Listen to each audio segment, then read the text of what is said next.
everybody? I am the Texas Man. Welcome back to the channel to another video. Hope you guys are all having an amazing day.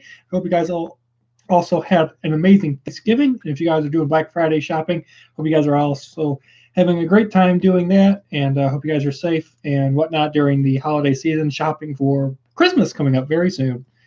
So we're going to be talking about the movie Knives Out. This just came out within the past week.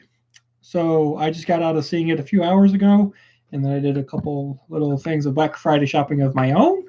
And hopefully I will be able to show you guys off some new technology gizmos that I got for myself and increasing my streaming setup and whatnot.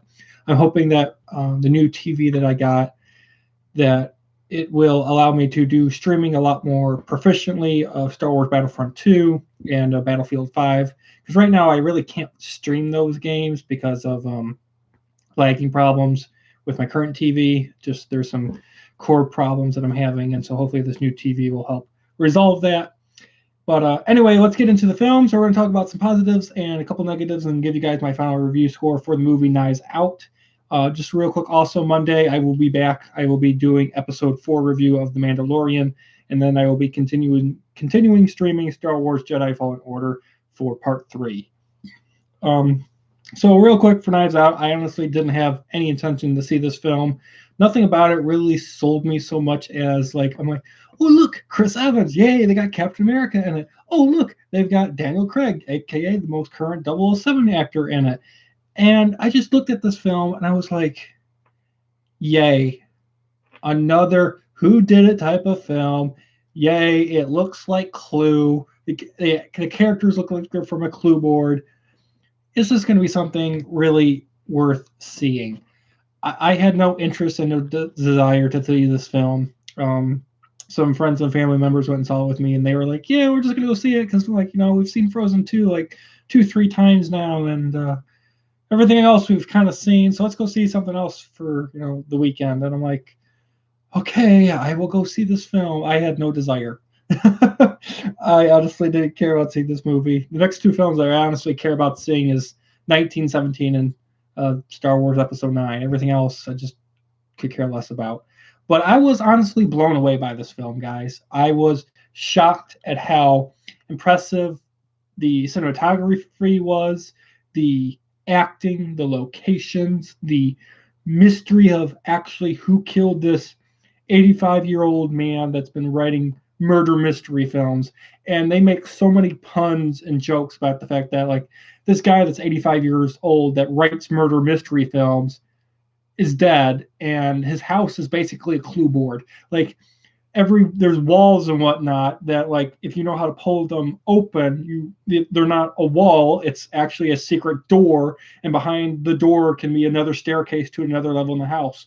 Or you pry open this part of the wall and it's a doorway, and behind that doorway is a window to exit the house. And so the house was specially crafted and whatnot for jokes.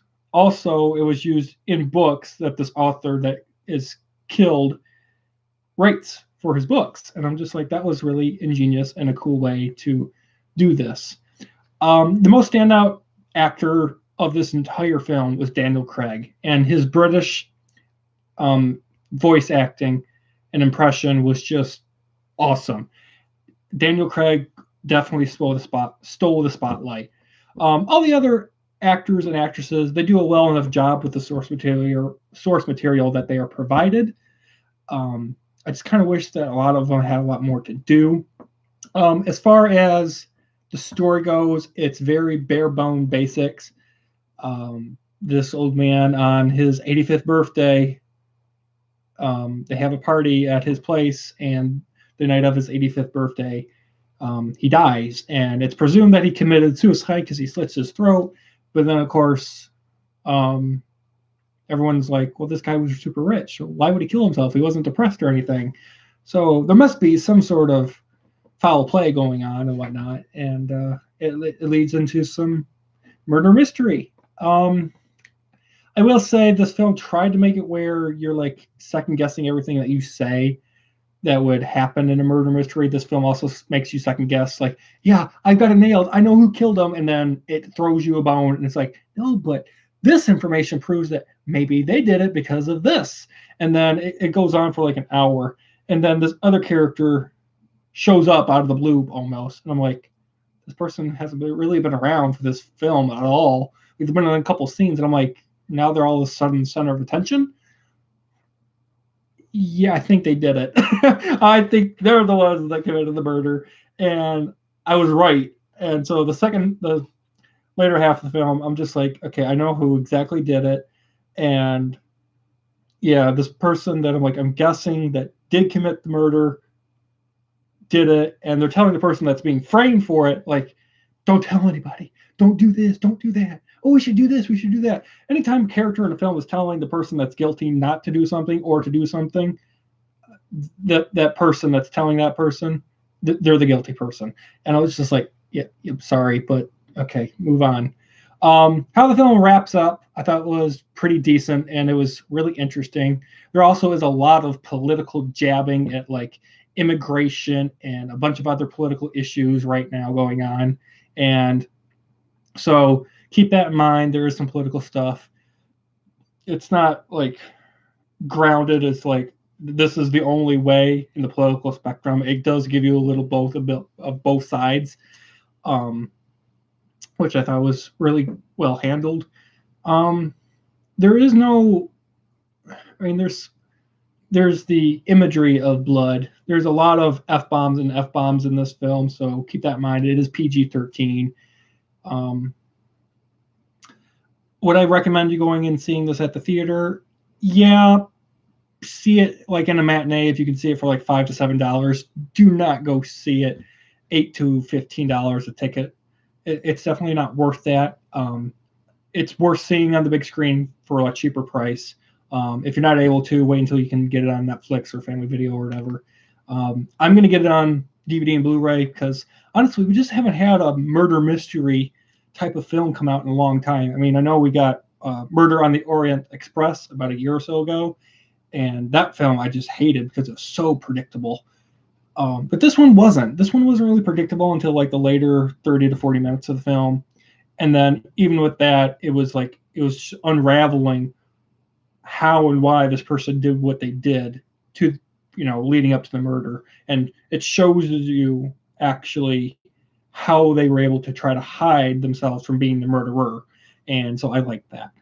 I'm going to get it on DVD and Blu-ray. It's going to be one of those films that I think is kind of like a hidden mystery on its own. It's not going to be so much a cult classic, but it's going to be an acquired taste. This film was really an acquired taste. If you're not into murder mysteries, I don't see any reason why you're going to go see this film. It's really centered towards that, and it's definitely targeted towards an older audience because there's a lot of older people in here. There are some kids, but they really don't do anything. So with that, guys, I'm going to give Knives Out a 9 out of 10. I will say probably my biggest problem is that this film reuses a lot of scenes over and over and over and over again. Like there's one scene where this character is having an argument with another character and he storms out of the room and then he storms out of the house and they replay that scene like 6-7 times. And I'm like, it was really irritating. But at the end, it made sense as to why they were showing it you so many times. I'm just like, do you have to show it 6-7 times?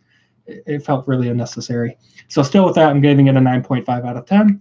Thank you guys so much for watching. I hope you guys all have a great weekend, and I will see you guys Monday for my review of The Mandalorian Episode 4 and continuing on with Star Wars Jedi Fallen Order Part 3 live stream. Have a good one, guys, and bye.